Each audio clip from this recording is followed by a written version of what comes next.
રાજ્યમાં બિનવારસી વાહનોની હરાજી સફળતાપૂર્વક યોજાઈ। માનનીય ડીજીપી સાહેબ અને પોલીસ કમિશનર સાહેબની સૂચના અનુસાર માંજલપુર અને મકરપુરા પોલીસ સ્ટેશન ખાતે પડી રહેલા બિનવારસી વાહનોના નિકાલ માટે હરાજીનું આયોજન કરવામાં આવ્યું હતું।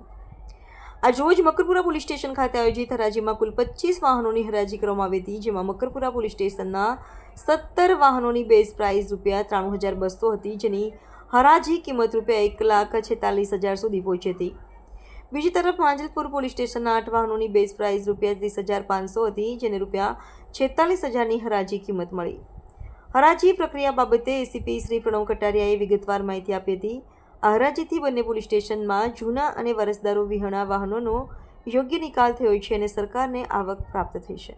માનનીય ડીજી સાહેબ અને માનનીય પોલીસ કમિશનર સાહેબની સૂચના અને માર્ગદર્શન મુજબ પોલીસ સ્ટેશનમાં જે બિનવારસી વાહનો પડી રહેલા હોય એમને એનો જાહેર હરાજી કરી એનો નિકાલ કરવાની સૂચના મુજબ આજે મકરપુરા અને માંજલપુર પોલીસ સ્ટેશનના મકરપુરા પોલીસ સ્ટેશનના 17 વાહનો અને માંજલપુર પોલીસ સ્ટેશનના કુલ 8 વાહનો જે બિનવારસી પોલીસ સ્ટેશનમાં પડી રહેલ એનો આજે જાહેર હરાજી કરીને એનો નિકાલ કરવામાં આવે છે। કેટલા વાહનોનું?